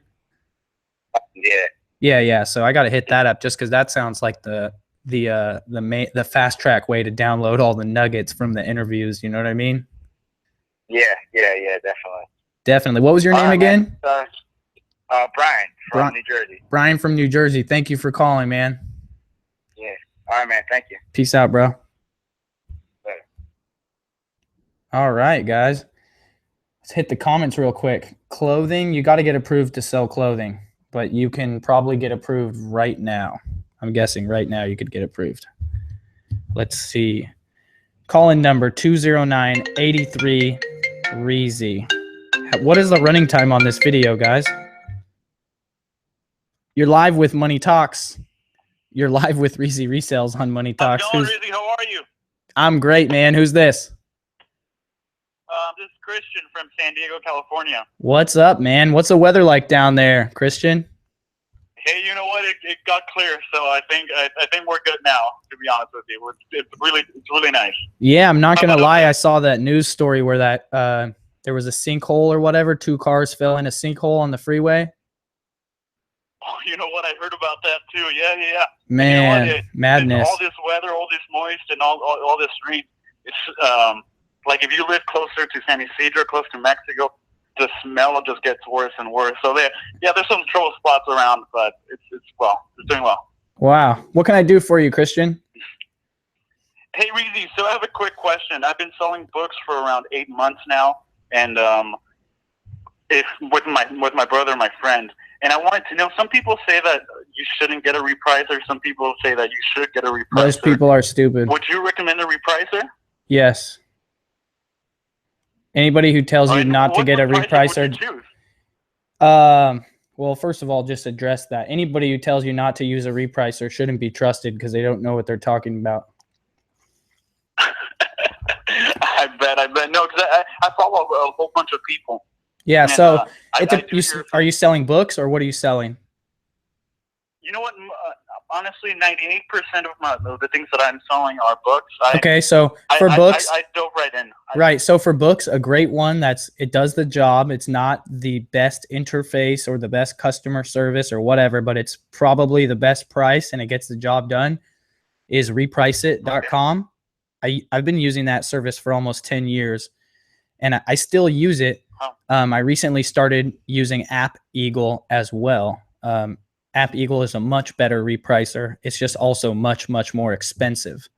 So, okay. So the thing about App, let me go over it real quick. The difference between App Eagle and Repriceit is that App Eagle is intelligent. It reprices your inventory when your competition changes their price, right? Whereas Reprice It runs on schedules that you make, timed schedules. So I think Reprice It allows 10 or 20 schedules a day, and that's it. And so that's just it, whatever time you put it on, you know. And so App Eagle's way better, but it costs way more. What's the price range like? What's the difference? So let's see if I can Google it real quick and see. For me, myself is that App Eagle ends up costing me $350 a month because I have 35 to 45,000 items, and Reprice It for the same amount of items, I think, is only costing me $75 a month. Let me go look. I'm actually you know what? That's a huge difference. No, it's a huge difference. But what I think I'm gonna, let's see, I'm looking at it right now. Reprice It is $80 a month for 50,000 to 100,000 items, and $60 a month for 20,000 to 50,000 items. So I could swing the pro plan and only pay $60 a month. So yeah, I'm paying $290 a month more for App Eagle, which I just tried out for January and February, and it really skyrocketed my sales. But it has some downsides for books, meaning that you can't price based by sub condition of used. So that's a major flaw for books. I think they're going to add it in the future, but I really am impressed with App Eagle, how it works as far as selling all of our stuff really quickly and holding the buy box more. We went from having like 3 or 4% buy box with Reprice It to having 13 or 14% buy box consistently with our inventory. So that obviously is a huge difference. And we sold a lot of stuff really quickly, but it's super expensive. So in the future, I think I'm going to run a hybrid strategy where I use Reprice It for our books, which is a large amount of our inventory, 33,000 of the 35,000 or more. And then I'll run App Eagle on a much smaller plan, which is much cheaper for all of our shoes, clothing, grocery items, or whatever. But honestly, I really like App Eagle. It worked really well. So I think I would still even use App Eagle for our books during the textbook season, just because it gets you the buy box so often. You know what? We drove right in 8 months ago. My brother, he's been listening to you like, hey, you should listen to REEZY. And he told me, hey, dude, let's start books. Let's start selling books. I said, no, those things don't sell. Those things don't sell. No one reads anymore, right? Right. And I was one of those people. Everybody says that, dude. You don't understand how many people, to this day, if I tell people what I do, when I tell them, they're like, they don't get it. Like a lot of people don't even know that you can sell on Amazon. Like, it's borderline bananas to me that I could tell someone, did you know you can sell on Amazon? And they're like, what do you mean? And I'm like, just like eBay. And they're like, what? What do you mean? And I'm like, yeah, that shoes that you bought, they came from me, not from Amazon. They don't even know. You know what? And I can say that I was honestly ignorant. Because I was like, no, you can't do that. I was closed-minded, basically. I was closed-minded. Right. You didn't know you could sell on Amazon, or you didn't know you could sell books. Yeah. So my brother, so let's dive right into books. So, and honestly, it was a great idea that my brother had. Because listening to you, thank you to you. Awesome. Your little brother or your bigger brother? You know what? He's my twin brother. He's 3 minutes older than me. Oh, all right. He's the wise one. Yeah, the wise one. Yeah. And then he said, oh, you know what? Let's start doing CDs, because you started doing CDs too. Right. Or showing us with the Eco Pro 2 and listening to James. Yeah. And I was like, well, let's try it. And now we're getting Gaylord's books. So nice. Did you guys get in on CDs before they got gated? Yeah, we did actually. Nice. Yes. Like a month now. Good job. Yeah, and we got ungated, so it's pretty cool. Nice. That's awesome, man. Yeah, and we followed your steps. So you know what? Whoever's listening to you, you know what's going on. You've been doing it for 11 years now. So any advice that you give, like, we've been listening to you. And good, really, man. That's awesome. Thank you. Yeah, well, take it all with a grain of salt, but I do my best to share, like, straight, honestly, like, as I learn it, like you guys are learning it, which is also why, like, I'm also showing some social media stuff, because, like, yeah, I'm learning that. That's my life now. You know what I mean? So other social media people hit me up and they're like, hey, how did you make that thumbnail? Or how did you edit that video? What software did you use? So now I got to make videos about how to make videos, I guess. Hey, no, but you know what, Reezy? Since you started doing this REEZY Resells Follow the Hustle Air Live on YouTube, a lot of people have been adding on to that, you know? Yeah. You've been like the seed, and then you just flourish, the tree grows. So thank you, bud. Thank you. Yeah, man, I'm glad to help anybody and everybody. Like, if I can free people from the 9 to 5, and like those people are going to go on to do great things. And like, if you take the message to heart, you know, you help other people, you know, like, I think we'll be making the world a better place, right? That's right. Awesome, man. Right. You know, I did the 9 to 5, but mine actually was the 12 a.m. to 8 a.m. I was working graveyard, and I did it for 4 years. Oh, wow. And, my brother said, yeah, he introduced me to this. And I honestly, in those 4 years, I did not take one vacation. Last year, I took 4 vacations. Yes. Book selling. So. Yes. Thug life, baby. Yeah, thank you, Reezy. Okay, I'm gonna do the app eagle. I'm gonna see how. Yeah, dude. It has a trial, so you don't even have to put any money on it. Just hit the trial, and then hit me back on Instagram or something, and tell me you did not have your best week of sales ever. I guarantee it. I'll definitely hit you up on that one. Okay. All right, man. What was your name again? My name is Christian. From San Diego. All right, Christian. Thank you for calling in, bro. Thank you, Reezy. Have a good one. You too, man. Awesome. That was a great call. Not that any other call was any better or any less good, but yeah. Let's see what we got up here. Got to get it. Got to make moves. Matthew Sheeran says we're part-time. Sent in 320 in the last 1.5 weeks since we started. Awesome.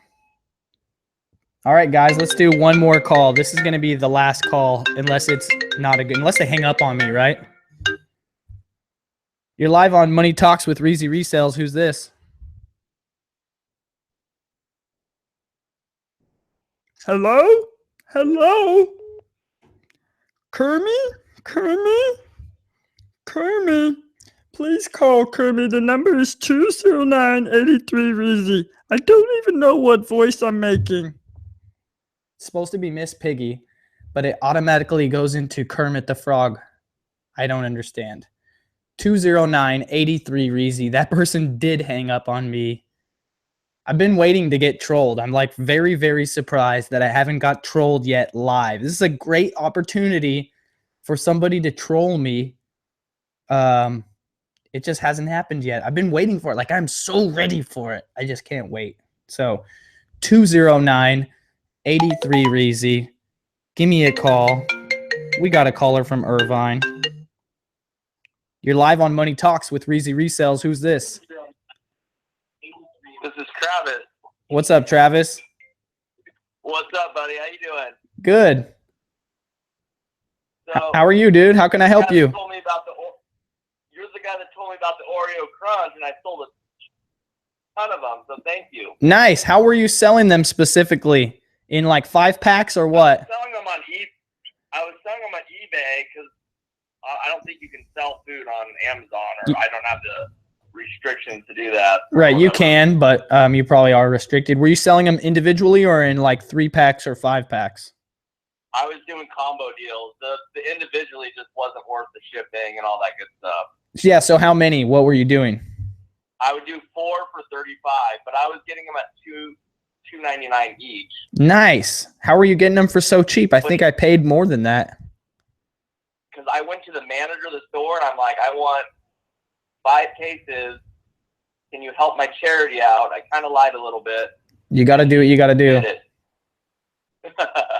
Nice. So my major question is, I work for a hotel as a butler. I get free books every single day. Oh, from customers that leave books behind?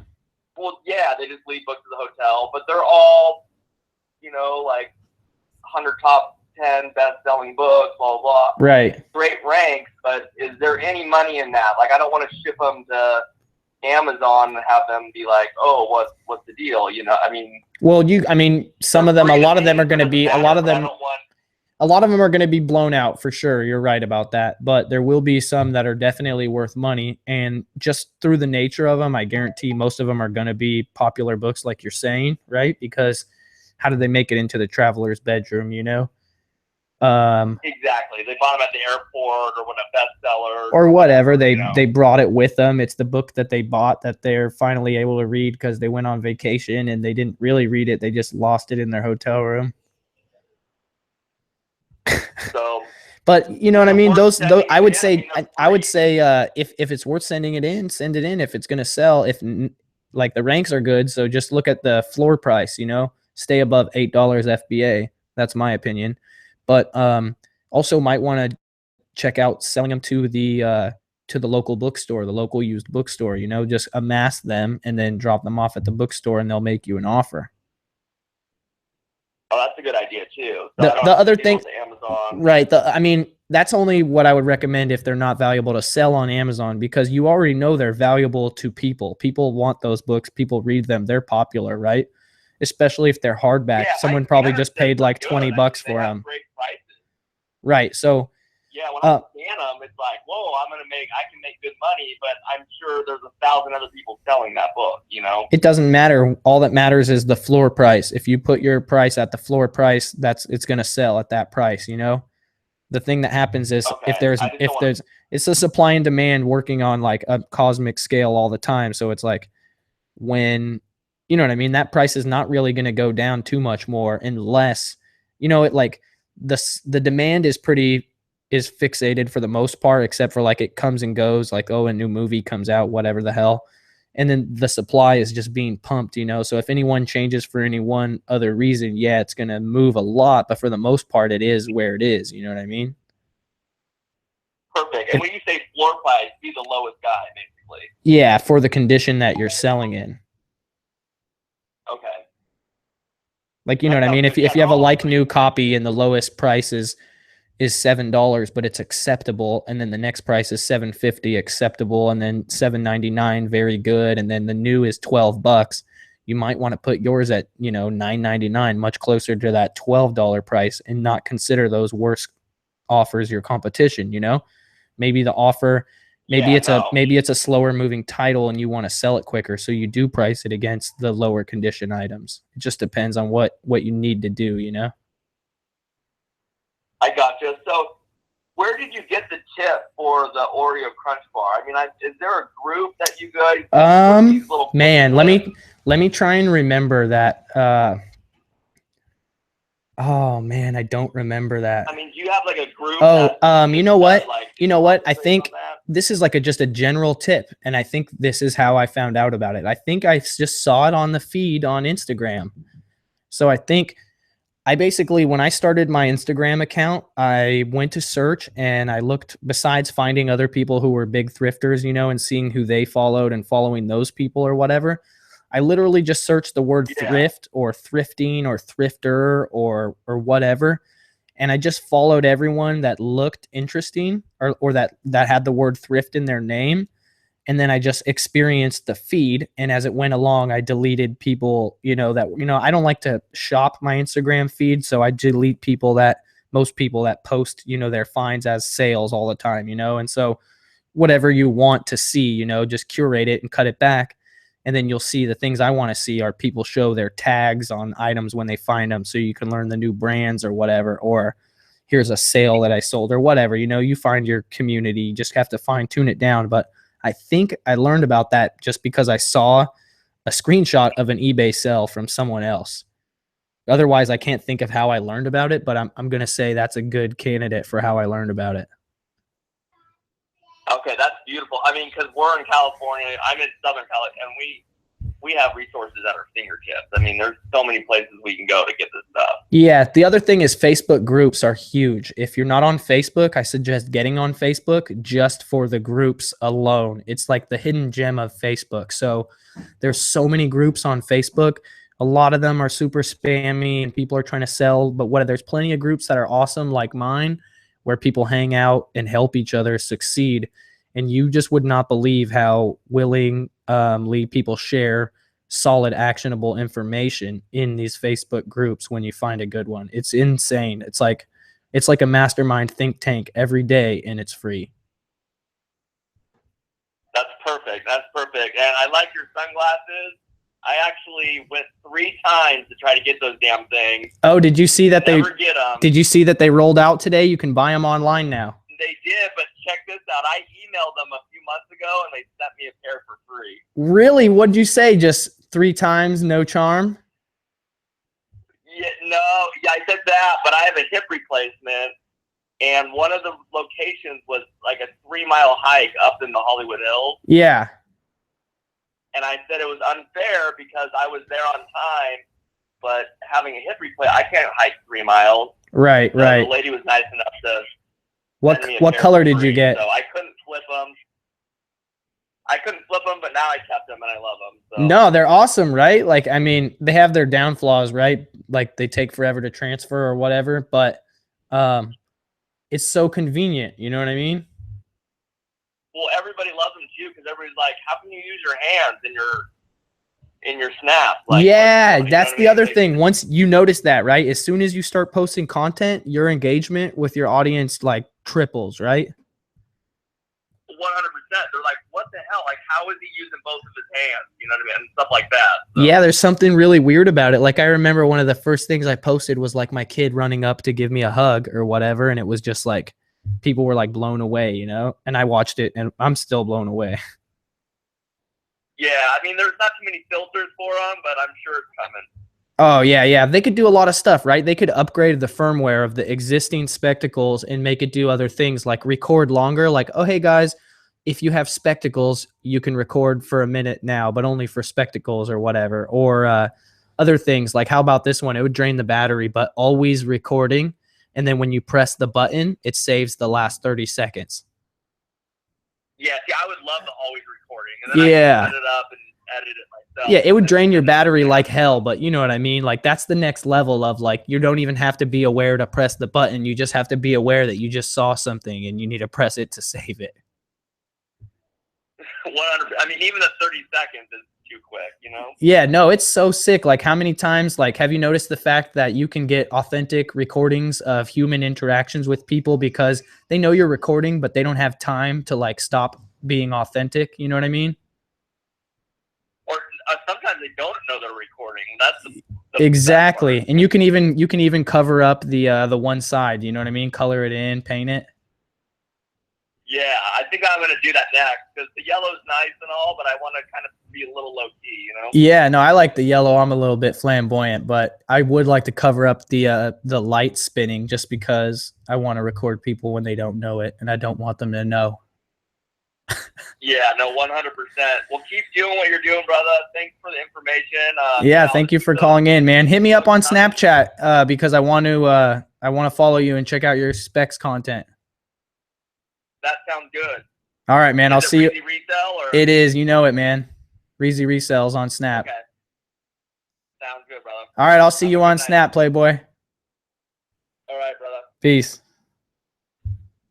All right, guys. That's going to be it. We're going to go in the comments real quick and say shout out to everyone. Please smash the like button, guys. If you enjoyed the broadcast, I need to move the mic a little bit over here.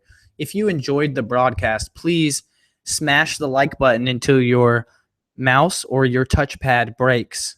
That would be preferable. Share the broadcast. Tell your friends about me, whatever you'd like to do. And like I said, thanks for joining me, guys. I really appreciate it. I do these every Monday at 6 p.m. Pacific Standard Time. If you are unable to catch the broadcast, I do take the audio from these broadcasts and put them on my podcast, which is available on iTunes and Google Play Store, Podcaster, whatever, all that jam. So we're not going to answer that, but please feel free to check out the podcast. And I did mention my Facebook group. If you didn't catch the link for that, it's on my website, REEZY.tv. I also have a blog on there. I post 1 article a week on the blog. Anyways, guys, catch me outside. How about that? And by that, I mean catch me on Snapchat, catch me on Instagram, catch me on Anchor. Guys, if you don't know what Anchor is basically the Twitter for voice. You leave 2-minute messages on voice, and then I'll reply to them. And I don't have a lot of followers on Anchor, so if you send me a message on Anchor, it's pretty much like a direct bat phone to me, and then I'll just hit you back like, what's up, Commissioner? and I'll just reply super quick, like as if you threw the bat signal in the sky, and that's just how it goes. So hit me up on Anchor. It's super fun. Hit me up on Snapchat. Hit me up on Instagram. Shoot me an email, reezyresells@gmail.com. However and whenever, let's connect. And as always, thank you for watching the show. Peace, guys.